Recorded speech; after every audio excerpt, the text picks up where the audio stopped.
Boa noite, professores. Boa noite. Boa noite, Mike. Tudo bem? Beleza. Bem, minha conexão cismou de querer dar trabalho agora. É Eu sempre sofri uma assim, né? queda agora há pouco também, tá? Acho que tá geral isso aí. Eu estou no plano B aqui do notebook, para se caso aconteça alguma coisa com o celular aqui, eu tenha o plano B aí para poder agir. Maravilha. Aguardar mais um pouquinho, está faltando mais um convidado. Vamos aguardar o Guilherme. Já mandei mensagem aqui para ele. Se quiser depois iniciar, eu já vou iniciando um pouco para dar as primeiras conversas ali. Se vocês estiverem de acordo, ok? Beleza. Você tá vendo a Tudo gente, bem. Marcos, certinho? Como? Você tá vendo a gente certinho? Que o Rafael não tava conseguindo ver. Não, estou vendo todo mundo. Na live do Sérgio Moro, eu tinha uma logo no fundo e não apareceu. Essa, para não correr risco, eu não fiz nem no estúdio. Estou fazendo aqui em casa para garantir, né? Perfeito. Então já podemos começar, professores. Para começar, já dá para aproveitar o tempo aí, porque tem. E aí, quando o promotor entrar, né, o promotor Guilherme, para que a gente possa dar ali e fazer uma abordagem aí sobre a questão do tema que nós estamos conversando hoje. Perfeito. Tudo bem. Por mim, não tem. Excelente. Então, primeiramente, agradecer aí a presença de todos que estão nos acompanhando aqui do Direito News, todos da rede social do professor Rafael Ribeiro e do advogado Pedro Maciel, né? Professores, advogados. E o tema, né, que nós estamos conversando é a mega operação do Rio de Janeiro, que foi uma operação aí que trouxe a mídia do mundo inteiro, por sinal. Tivemos aí noticiário na Europa, Estados Unidos, Oriente Médio, trazendo essa operação do Rio de Janeiro, que teve muitas baixas. Então teve uma grande discussão. Essa operação do Rio de Janeiro, que não é novidade para ninguém, acontece já há muitos anos. Claro que quando você tem aí um número de baixas tão elevado, acaba trazendo aí, espantando um pouco a opinião pública. Mas, professores, dentro, quando fala operação do Rio de Janeiro, operação policial, qual é a função dela? Ela é legítima? Ela é exagerada? Existe muito questionamento. O cidadão comum, quando discute sobre isso, eles têm muito essa pergunta. Fala, pô, essa operação do Rio de Janeiro, ela não é exagerada? Ela não é sensacionalista? Ou é pouco eficaz? Então tem muita essa discussão. Nós sabemos que o judiciário precisa atuar. Tem ali, obviamente, meliantes que precisam, obviamente, responderem pelo ter sido imputado, e nós temos que, obviamente, entender toda essa leitura. Então, primeiro ponto, professor Rafael, o que nós podemos dizer, fazer uma análise da operação do Rio de Janeiro? Ela foi legítima? Ou ocorreu algum abuso? O que nós podemos fazer uma leitura inicial para o público que está nos acompanhando? Certo, Mike. Partindo da ideia de que você tem uma operação, quando você tem uma operação policial, ela vem com uma finalidade, né? E é nisso que as pessoas acabam se degladiando. Qual que foi a finalidade desses policiais terem entrado na favela, certo? E, no final de tudo, ter ocasionado a morte de 120 pessoas, 121 pessoas. Quando a gente pega para analisar o porquê dessa operação, tem-se inicialmente um cumprimento de mandados judiciais, certo? Então, é determinado que a polícia, como uma força de apoio da justiça, ela entre nessas áreas para cumprimento de decisões judiciais. E eu acho que tem que ficar muito claro para o pessoal, para a população, que é o seguinte: você vai ter um processo em detrimento de uma determinada pessoa, de um suspeito, certo? Então você vai ter a denúncia, você vai ter a defesa preliminar, a resposta à acusação, depois você vai ter a parte instrutória, vence a audiência onde é ouvido o réu, onde é ouvido testemunhos, apresentadas provas, depois vence uma sentença, que aí se determina se aquela pessoa é culpada ou não. E aí se abre prazo para recursos, ou caso não haja recursos, já transita em julgado. Transitando em julgado, as pessoas têm que entender que aquela decisão ela se estabiliza. Então, agora, o que resta a ela é ser cumprida, certo? Então, se expede, por exemplo, para aquele que foi condenado, um mandado de prisão, certo? E agora pense você, se o alvo desse mandado de prisão é um líder de uma facção criminosa como o PCC, certo? E aí você sabe, a polícia, por meio das suas investigações, verificou que ele está lá na favela tal, na comunidade tal, e precisa lá cumprir esse mandado. Então a polícia teria que, o oficial de justiça, né, teria que subir a favela, como popularmente se fala, ou teria que ingressar nessas áreas de de comunidade, que hoje são tidas como áreas de alto risco, para ali chegar para o indivíduo e falar: ó, indivíduo, fulano, aqui está uma decisão contra você, esteja preso, certo? Se a gente está pensando num líder de uma facção criminosa, o que vai acontecer com esse oficial de justiça, certo? É óbvio que ele será morto.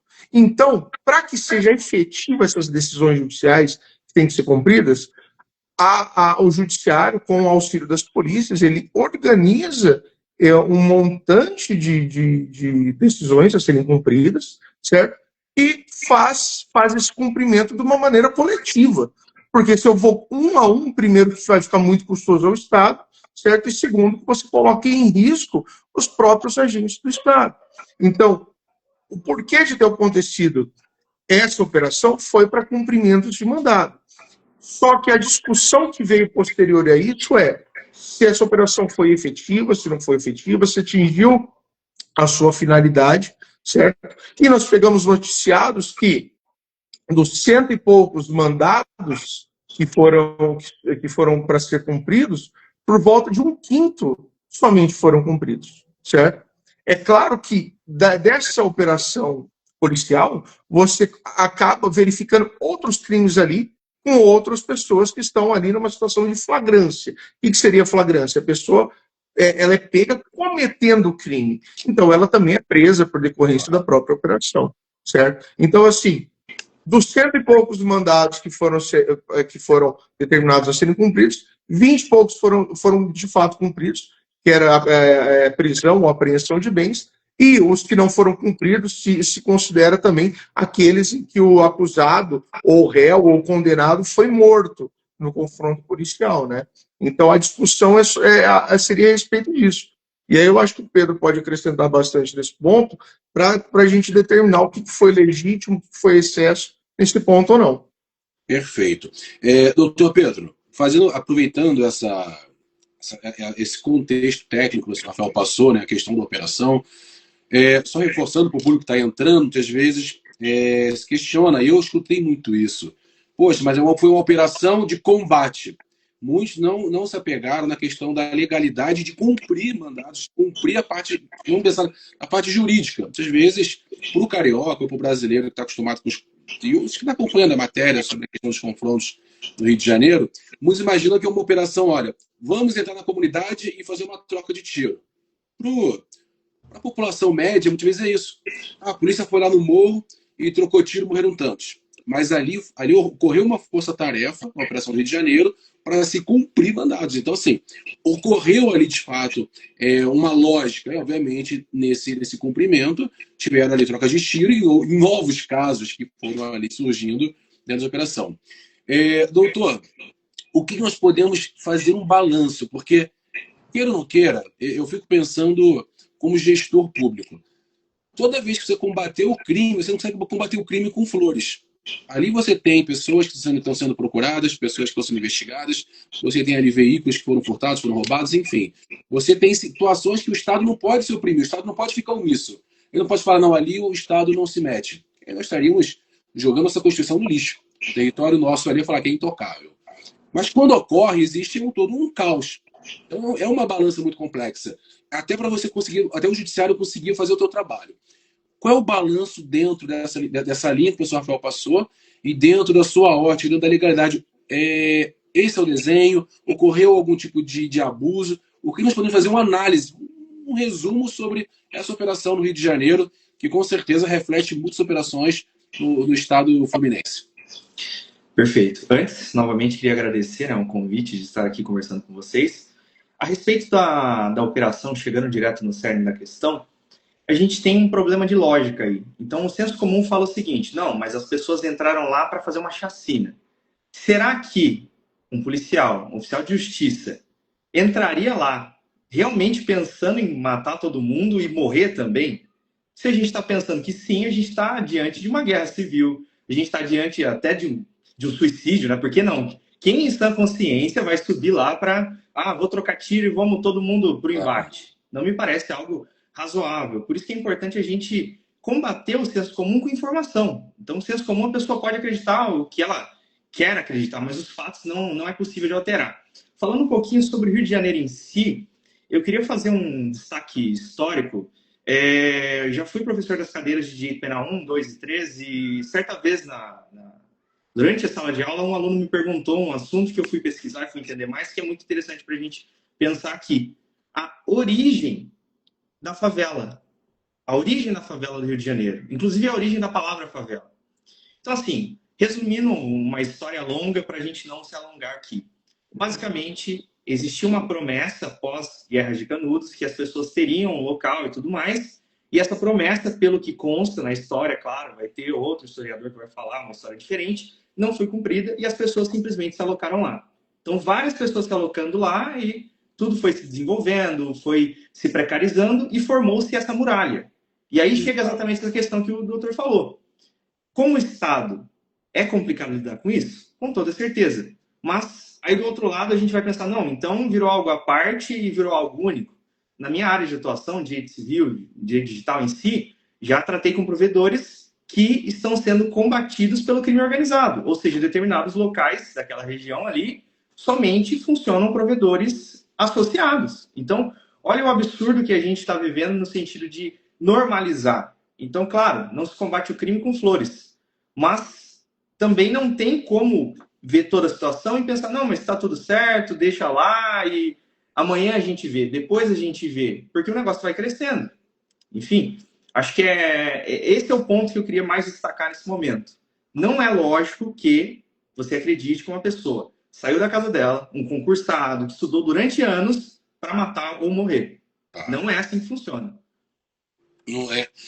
Exato. É que quando fala em segurança pública, pro carioca, eu sou do Rio de Janeiro, até quando comentou da questão da favela, né, a questão de Canudos, dizem que favela é o nome da planta, ou da árvore ali que trouxeram, e a promessa para aquelas pessoas que combateram aquele confronto em Canudos, que havia uma resistência, foram para o Rio de Janeiro, e aí foram para a comunidade chamada Providência. Tanto é que a comunidade Providência é de providenciar nossas moradias, que é uma comunidade que ela fica no centro do Rio de Janeiro, do lado ali do QG do Exército, do Duque de Caxias, e do lado ali do porto do Rio de Janeiro, onde chegavam os escravos. Então é bem emblemático.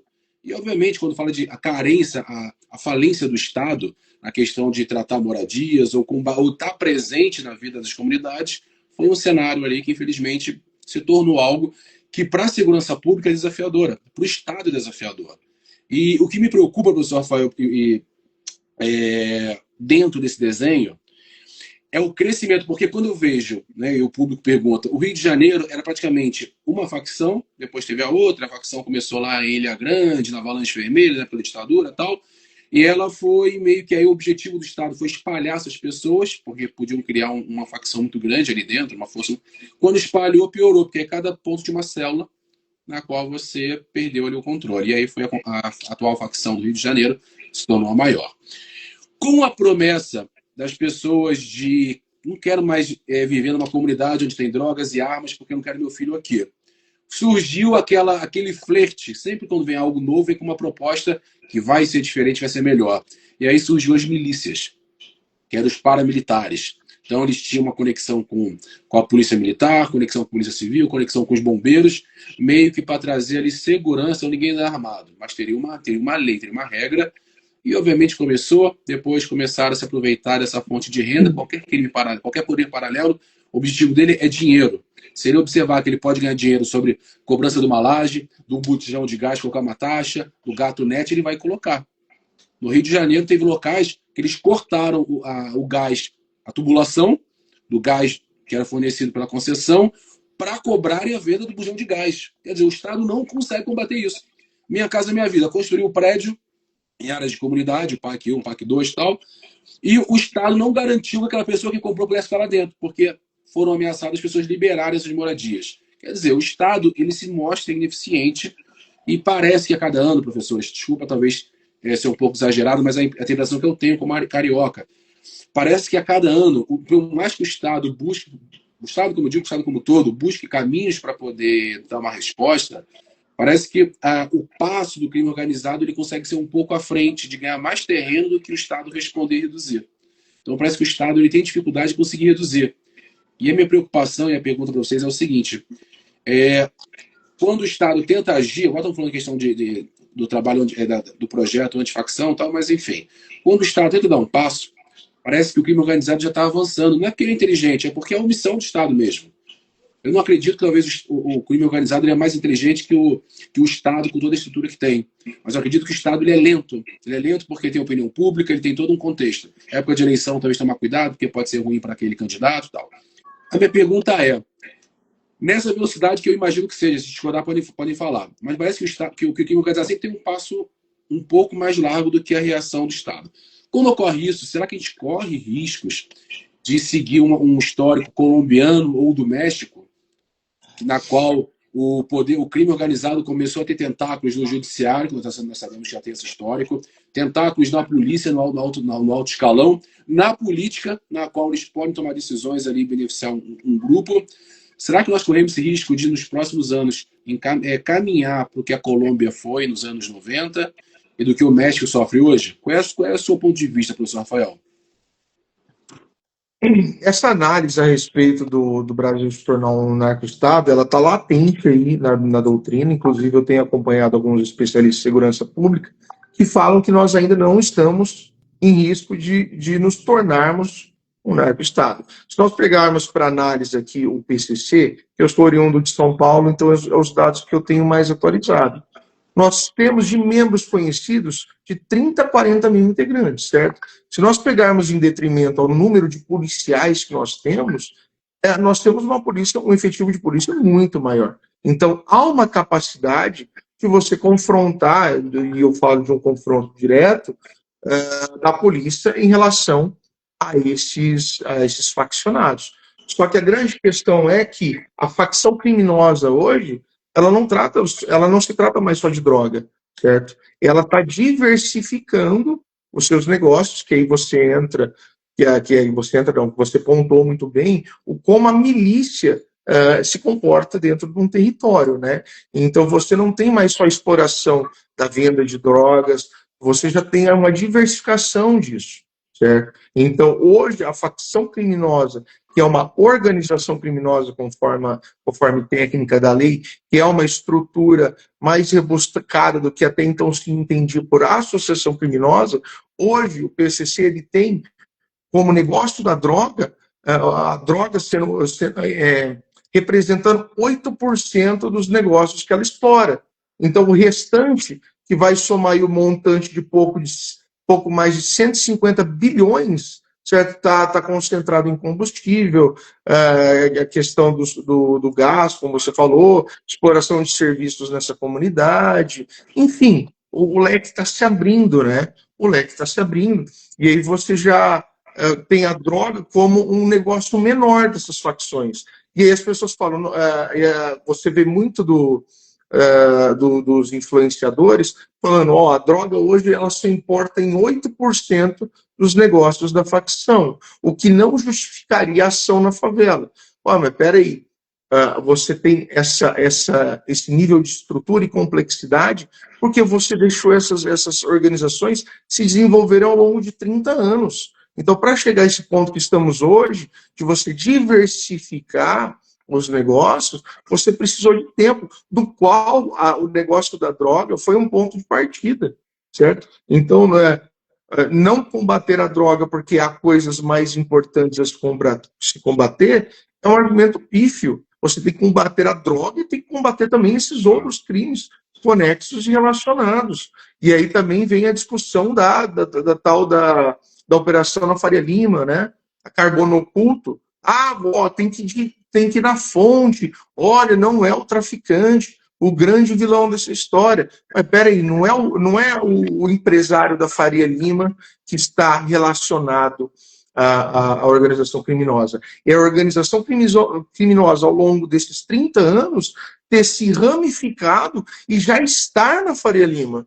Entendeu? Então, a questão tem que ser vista de uma ótica diferente.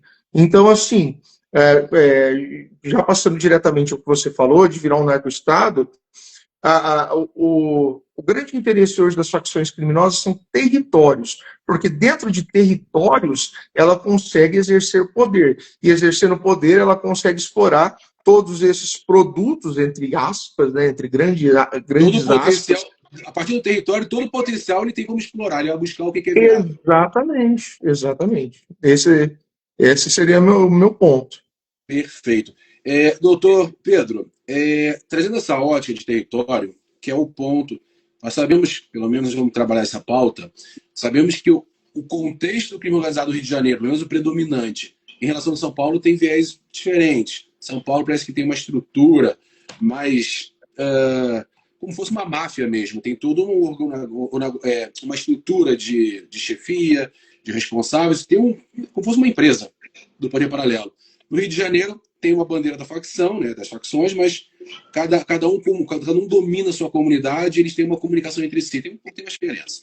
Mas a questão aproveitando o que o doutor Rafael comentou, questão de território.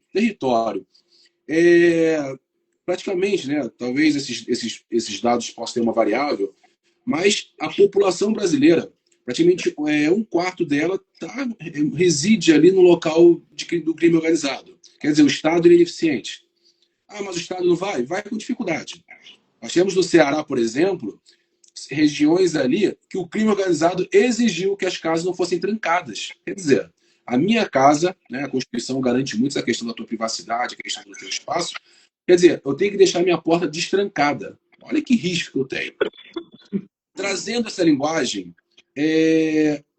qual é a sua leitura, tanto no campo jurídico e na questão prática, de quando se fala de território e o papel do Estado, e o que nós podemos fazer um balanço sobre isso? Eu acho que essa leitura constitucional que você fez é perfeita, porque assim, quando a gente começa a estudar algumas teorias a respeito da própria Constituição, a gente começa a entender que, de certa forma, ela vale dependendo do lugar. Então, como você bem mencionou, aqui, tem todos os direitos assegurados, mas lá não. E tem algumas situações que, assim, entendam bem o que eu estou mencionando, mas me parece que há uma certa romantização. Por exemplo, determinada comunidade não chega mercadoria. Aí montaram uma startup, uma empresa, para que a mercadoria chegue lá porque o Estado não consegue chegar. Então, assim, na minha visão, me parece uma romantização que me causa medo, porque, como você bem mencionou, o território é o que traz o poder, porque dentro do território a pessoa consegue desenvolver tudo. Inclusive, fazendo um pequeno gancho a respeito do território, eu estava lendo sobre essas matérias da Faria Lima e tudo mais, me parece que, quando você junta todo o montante do crime organizado do Brasil, ele é maior que muitas empresas. Então, até certo ponto, se isso quebrasse, você teria um impacto na economia do Brasil. Então você começa a pensar, olha onde chegou, Esse é o ponto que me preocupa, porque é o seguinte, 70% da droga da Colômbia, da cocaína, que é para a Europa, Estados Unidos, eles tinham um peso muito grande no PIB colombiano. Quer dizer, um país, não é um país pequeno, a Colômbia tem uma extensão muito grande, não é um país pequeno como é o Salvador. Mas a estrutura dela, de um país tão grande que ele dependia das drogas, agora você imagina como é que o Estado consegue combater isso. E outro ponto, você tem, e aí que é o que me preocupa, quando falou da romantização, essa questão do romance de, poxa, não, sou da comunidade, a favela venceu. Não é quem vive lá muitas vezes são vítimas de fato. A questão é a ausência do Estado e na qual uma única orientação positiva daquele morador é do crime organizado. Que sentido? Eu estou com um filho doente e precisa de um remédio. Às vezes quem vai comprar o remédio vai ser o crime organizado, para fazer a boa vizinhança, para ter alguém ali. Não vai ser o Estado. Mas o Estado tem o SUS. Pô, me desculpa. Se você pegar na periferia de São Paulo, periferia do Rio de Janeiro, vai no hospital público. São 4 horas para ser. Se você for atendido, se tiver o remédio, você vai pagar a passagem do ônibus com uma pessoa febril, doente. Olha que sofrimento, olha que humilhação para o cidadão que paga tantos impostos. Aí você está sofrendo ali. É um remédio que custa R$100. O salário mínimo é considerável, é um valor considerável. Ok. E aí você tem alguém do poder paralelo que chegou, toma aqui R$100, eu tomo aqui 150, paga ali o Uber, compra o remédio, fica tranquila. Quer dizer, o poder paralelo ele tem um terreno fértil que ele faz o papel do Estado. Esse que é o ponto. Eu atribuo, podem me corrigir se eu estiver errado, e o público está nos acompanhando, mas o crime organizado no Brasil ele existe principalmente pela falência do Estado, que é muito demagogo, mas pouco eficiente, de ele estar presente ali. Então, a ausência do Estado, de ele estar presente ali nos seus serviços, ele também contribui para que o poder paralelo faça essa média e ele consiga ganhar um território como ele tem essa facilidade toda hoje em dia. Doutor, não sei se vocês concordam comigo. Só para encerrar minha fala nesse sentido, Eu queria trazer uma reflexão, mas sem resposta, porque é muito polêmica, mas eu gostaria de pensar o seguinte: será que a falência do Estado é proposital ou realmente o Estado foi deixando isso crescer?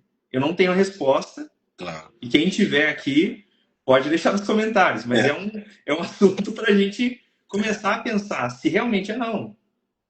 Faliu, ou se quiseram que isso acontecesse. Ou se criou esse caos aí para poder.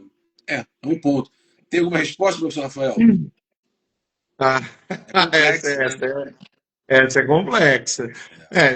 Querendo ou não, isso acaba entrando no campo político, né? Porque nós temos claramente um embate entre duas forças políticas e nos parece, pelo menos, que uma é mais simpática do que a outra em relação a essas organizações, certo? Então, assim, se olhar para esse lado, fica até uma análise perversa da coisa. Mas aí eu vou evitar entrar nessa É. seara. Mas eu Ó, e desculpa, pode falar, professor, desculpa, que deu um delay aqui. eu queria pegar o ponto do território para concluir a primeira ideia que nós estávamos falando a respeito da efetividade da mega operação. Porque toda essa ideia que nós construímos de que se trata de uma disputa por território para exercício de poder, ela conflita diretamente com o raciocínio que a gente fez lá no começo. Então, para concluir, se eu tenho uma decisão judicial a ser cumprida pelo Estado, certo? Se o Estado legitimamente constituído está em conflito com o Estado paralelo, certo? Eu dizer que a minha decisão, pensar que o Brasil não consegue cumprir suas decisões dentro desse território, é ferir de morte a própria soberania, certo? Então, dar a esses faccionados o status de supercidadão, de um brasileiro diferenciado, entendeu? Colocando um Ó, a justiça privilégio que não na vai. qual. Sim, se você tiver estabelecido aqui, se você ficar aqui dentro, o Brasil não chega até você. E isso eu acho que condensa toda essa ideia que nós estamos falando aqui. Agora, se isso é proposital ou não, aí realmente é uma análise muito difícil Mas de se isso é um fazer. sentimento muito ruim para o cidadão. Porque eu acho que a pior questão do Estado democrático é a população ter um sentimento do que o crime compensa. Então, se você observa que teve um grande conflito, ou algo assim, em alguma área, ou um grande assalto, e essas pessoas, os grandes criminosos, eles estão lá na comunidade, e para poder atingir, tem que ter uma operação muito grande, é difícil achar tal. Primeiro que você transforma o criminoso numa celebridade. Isso acontece muito no Rio de Janeiro. Então, por exemplo, teve um traficante que se julgou que ele ia fazer o Estado de Israel. Pegou uma região enorme do Rio de Janeiro, as comunidades, foi tomando e pegou. Fez um local ali de alto luxo para viver.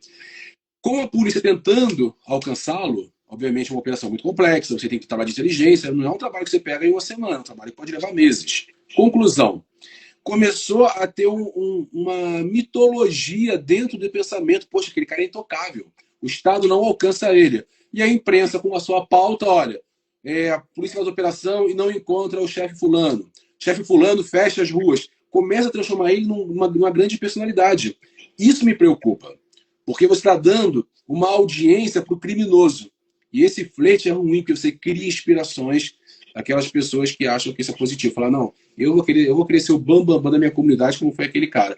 Isso me preocupa. Então, essa cultura do crime, de achar legal você estar do lado errado e você desafiar o Estado, eu sei que o Estado de exemplo tem que ter todo o seu trabalho, mas isso me incomoda. Me incomoda porque nós temos hoje um cenário muito, muito complexo no Rio de Janeiro e São Paulo. Talvez menos no sentido de confronto direto com a polícia. Era talvez um crime mais complexo, lavagem de dinheiro, um trabalho. Agora, no Rio de Janeiro é um confronto mesmo.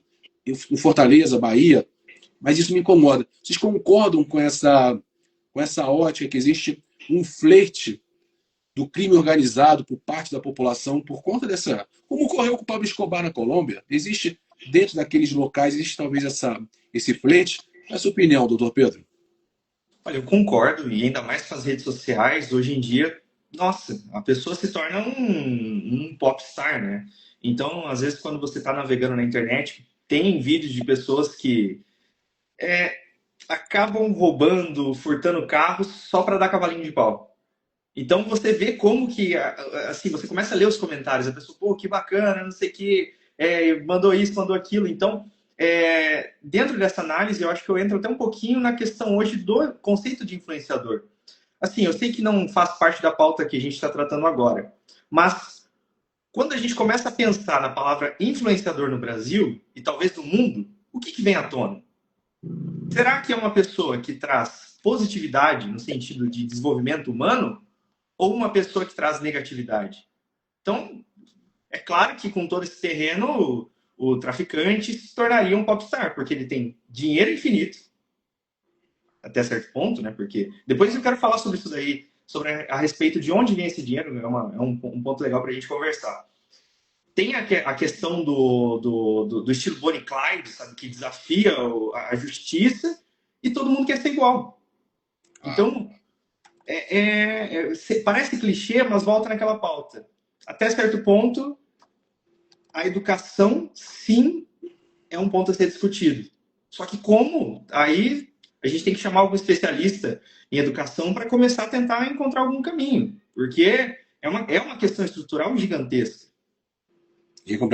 Tá, eu já vou aproveitar talvez esse ponto da questão da origem do dinheiro. Acho que foi o assunto que o doutor abordou agora. O que nós podemos entender? Porque é o seguinte, movimenta muito dinheiro. Hoje, boa parte do dinheiro é lastreado. Se você movimentar um valor incomum, a sua conta provavelmente vai passar por um pente fino. Até por um processo de investigação.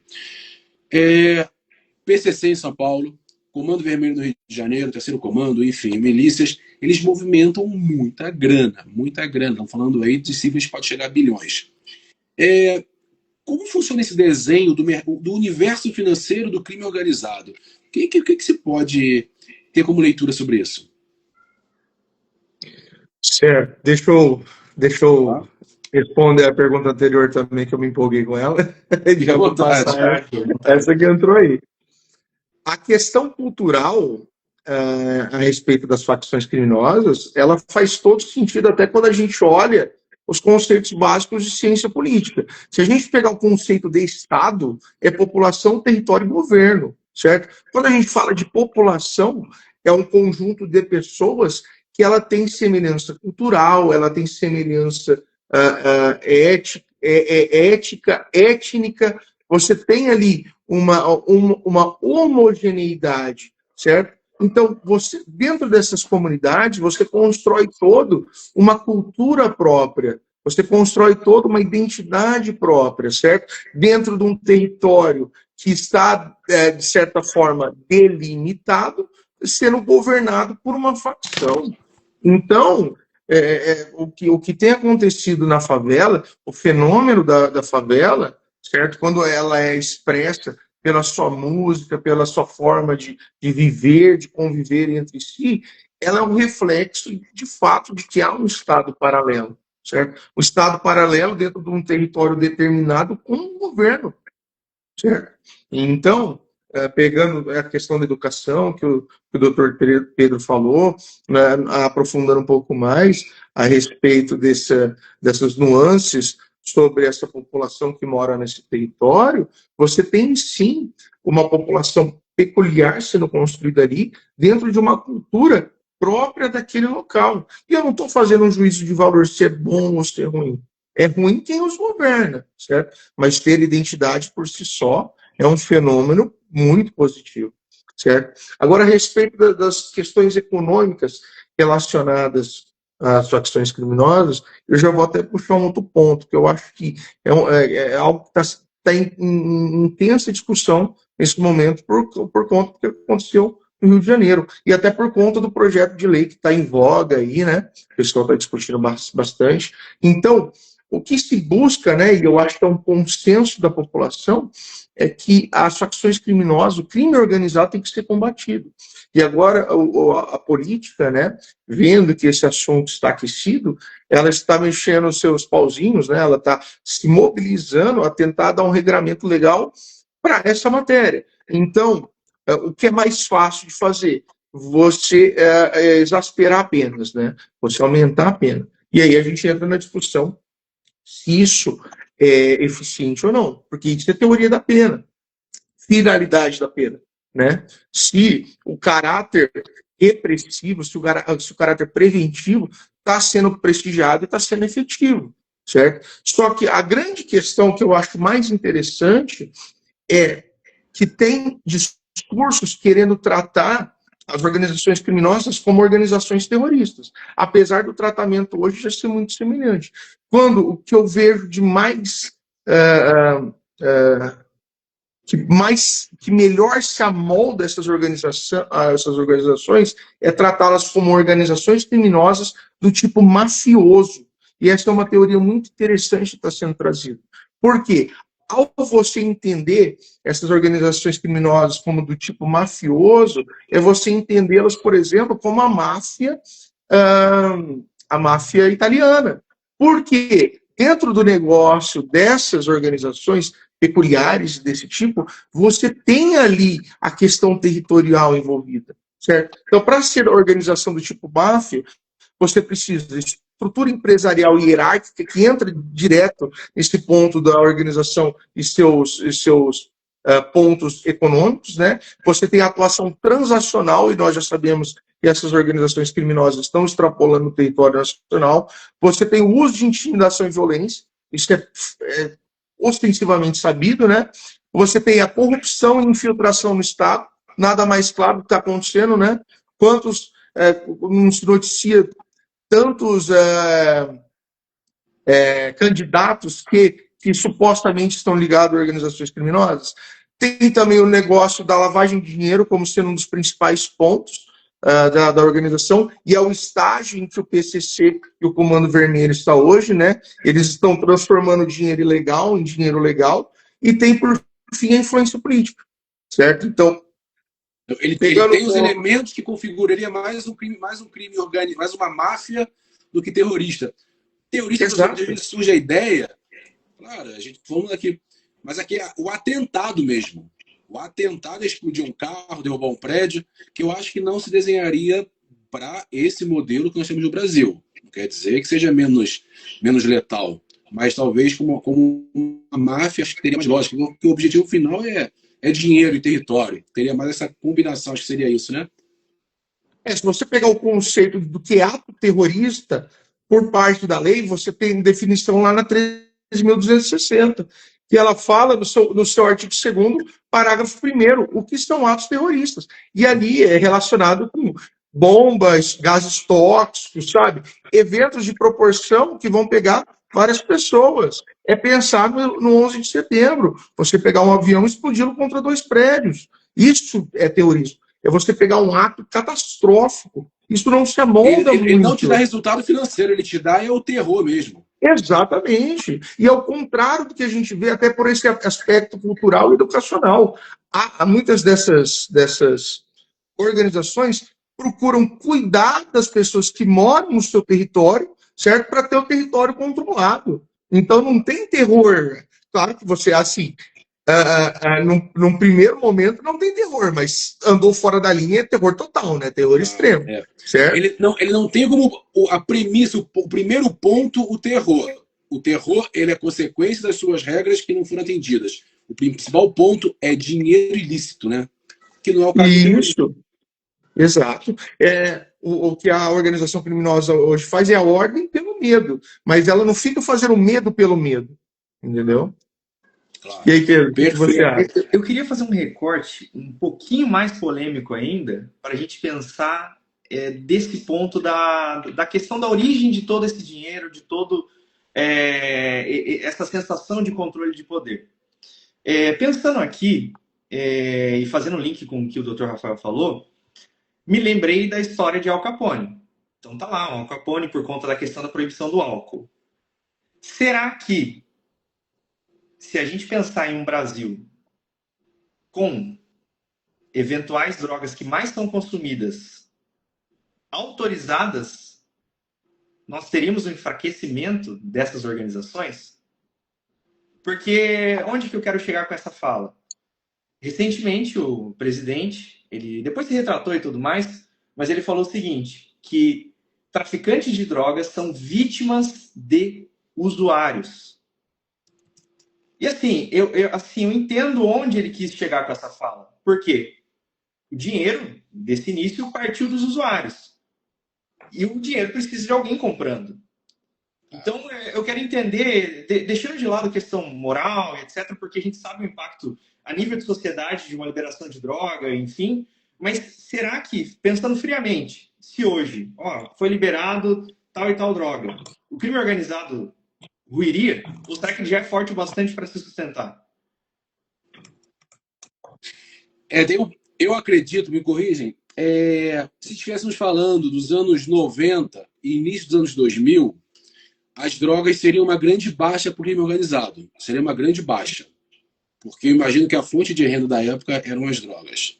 Hoje, com essa multiplicação de renda, internet, questão de construção, né, o próprio bujão de gás, essa questão dessas taxas que o crime organizado cobra, a própria falsificação de bebidas, nós temos números absurdos da alteração das bebidas aí que eles comercializam. A questão de você cobrar dos mototáxis, que parece que não, mas é um valor muito expressivo, de quem transita com vans. Você vai somando essas rendas, e isso, obviamente, ele é bem abstrato. Você não consegue ter a visão de alguém passando uma droga. A tipificação, o crime, claro, ali é difícil visualizar. Uma coisa é eu estar lá num local, num beco, passando uma droga para uma pessoa, e obviamente eu estou com flagrante, estou com uma arma, estou num local ali que é fácil tipificar aquele crime. Agora, eu cobrar uma taxa, só dar um sinal e falar, olha, todo dia 5 você tem que me dar aí R$ 1.500 para transitar aqui. Quer dizer, olha como é difícil o flagrante para eu conseguir pegar o seu ato, né? Acredito que hoje, se você liberasse as drogas, qualquer que fosse, o dano para o crime organizado seria mínimo, mínimo, mínimo, mínimo. Porque hoje as fontes de renda são através de taxas de gás, de TV a cabo, de internet. Eles têm empresa de internet pesada. Postos de gasolinas, não é só alteração do combustível, são postos de gasolina. Eles têm franquias de perfumes famosos. Então, quer dizer, hoje o crime organizado está bem, bem diversificado. Hoje ele não quebra só com um ponto de renda.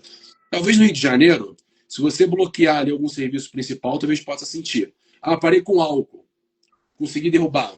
Talvez lá no Rio sente um pouco mais. Agora, São Paulo, o PCC, ele tem franquias. Ele tem postos, tem um negócio muito grande. Então, se você quebrar alguma coisa ali, penso que não afeta. No Rio de Janeiro, um pouco mais, mas não ao ponto de você falar, poxa, quebrou. Se fosse nos anos 90, nos anos 2000, se você conseguisse pegar na questão das drogas, eu penso que você poderia dar uma baixa enorme, enorme na renda do crime organizado do Rio de Janeiro. Hoje, eu acho que é algo pífio o que significa as drogas no Rio de Janeiro como renda do crime organizado. O que vocês imaginam? Pode Desculpa, sem querer. Não, eu chutei sem querer a câmera. Pode continuar, Mike. Desculpa. Isso não, é que esse ponto de vista. Porque nos anos 90, a fonte de renda do Comando Vermelho, terceiro Comando do Rio de Janeiro, eram drogas. Drogas, se você pegar os dados na Rocinha, uma comunidade da América Latina, a renda era absurda. Como eles vendiam, como era a fonte de renda das drogas. Cocaína e maconha principal. Depois veio o haxixe. Aí no Rio de Janeiro estavam bloqueando o crack, porque o crack era uma droga barata e dava grandes danos. Então as pessoas falam meio que zumbi, cracolândia e tal. No Rio de Janeiro teve um bloqueio muito grande de resistir para não entrar essa droga. Depois entra, não adianta. Agora, nos anos 90 e 2000, dali para trás, a renda, ao meu ver, eram as drogas. Do crime organizado, era a renda. Era aquele cara tipicamente traficante, com a pochete, com pequenas trouxinhas, um local ali com uma base e a arma. Era isso. Hoje, você vai visualizar, mas a renda é no gás, é na internet, na laje, é no mototáxi, é na van. São nos serviços que eles taxam para poder cobrar. E em São Paulo, obviamente, nós sabemos que o crime organizado lava o dinheiro em franquias, pós-gasolinas e por aí vai. Não sei se vocês concordam, mas hoje eu acho que se liberasse as drogas, a baixa para o crime organizado seria mínima diante do contexto que hoje diversificou a renda do crime organizado. Não sei se estão de acordo com os doutores com essa leitura. Certo. Deixa eu responder a do Pedro primeiro. Se o traficante, o traficante, ele é vítima do usuário de drogas, né? Foi a afirmação do nosso atual presidente, acho que foi isso, né? Foi minha afirmação, não, foi do presidente. Do presidente, sim. Olha, pela minha análise, ambos são responsáveis, porque você só tem estrutura do tráfico de drogas, que é um dos negócios, pegando o gancho do Mike, é um dos negócios da organização criminosa hoje, por conta do usuário, mas de forma nenhuma o traficante ele é vítima de qualquer coisa, né? As opções estão ali dadas. o nosso Estado, apesar de pobre, apesar dos benefícios não suprirem as necessidades básicas, ele é extremamente assistencialista.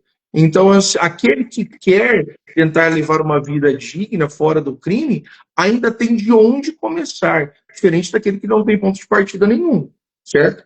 Agora, o que eu acho que o presidente quis dizer, e faria algum sentido, é que hoje você precisa identificar o traficante X e o traficante Y, o pequeno traficante e o grande traficante. Esses, sim, eles merecem um tratamento diferente, certo? Porque hoje, pela nossa lei, pela lei atual, traficante é uma coisa só. E todo mundo recebe o mesmo tratamento, havendo ali alguma questão de dosimetria a respeito da quantidade de droga, a personalidade dirigida ao crime, mas, tirando isso, não há grandes nuances, certo? Então você tem o grande traficante e o pequeno traficante, certo? O pequeno, com certeza, ele é menos responsável. E ele é um pouco mais sujeito à coação que o grande traficante e que a própria organização criminosa faz sobre ele. Então, neste ponto, eu acho que pode ter algum aspecto de vítima nele, mas falar que ele que o usuário é o maior responsável, que só existe o traficante porque existe o usuário, não. Isso não faz sentido nenhum, certo? Eles se retroalimentam e cada um tem sua carga de responsabilidade. Agora, em relação ao negócio da droga, como eu falei anteriormente, a droga hoje não. A droga desde 2020 até hoje, para o PCC, movimentou o dado que eu dei de cerca de 5 a 6 bilhões de dólares, certo? Desculpa, dólares não, reais. Isso dá em torno de R$ 1 bilhão por ano. Então, falar que não sentiria, eu acho que até sentiria. Claro que não sucumbiria, né? Você, como o Mike colocou, tem muitos mais negócios. Mas acho que sim, se você pegar o ponto da droga, vai tirar R$ 1 bilhão um ano. E, gente, é que a gente, do jeito que a organização criminosa está hoje, nós perdemos um pouco do senso de proporção, né? Eles estão movimentando R$ 1 bilhão um ano com droga. Isso é a respeito do PCC, certo? E o negócio, mais uma vez, entre aspas, né? O negócio é tão bom que você não tem só PCC. A gente, por regra, conhece PCC e Comando Vermelho. Mas hoje você tem uma infinidade de organizações criminosas surgindo, com essa característica de facção criminosa, disputando seus territórios para também entrar nesses negócios, porque é lucrativo. E eu penso muito semelhante ao Mike. Você vai iniciar com a droga, e depois você diversifica, certo? Porque me parece, na atuação criminosa dessas facções, que é o mais natural de você fazer ali num primeiro momento. E aí depois você vai indo para crimes mais complexos, que ele precisa de uma estrutura mais rebuscada, e até chegar no ponto que estamos hoje, 30 anos de facções exercendo seu poder, e aí a gente no risco, né, não falo na iminência, porque todos os especialistas não corroboram com esse entendimento que a gente já está na iminência de ser narco-estado, mas estamos sob risco, sim, de ser um narco-estado. Yeah. Professores, nós temos aí menos de 1 minuto e meio antes de a live derrubar. Para finalizar, agradeço a presença, peço para que façam aí uma leitura final. E a população tem o sentimento de impunidade, acha que o preso sai e volta várias vezes. O nosso código, nesse momento, está prejudicando para que as pessoas fiquem presas de fato, e muitos até desejam que nós tenhamos aí uma semelhança de El Salvador.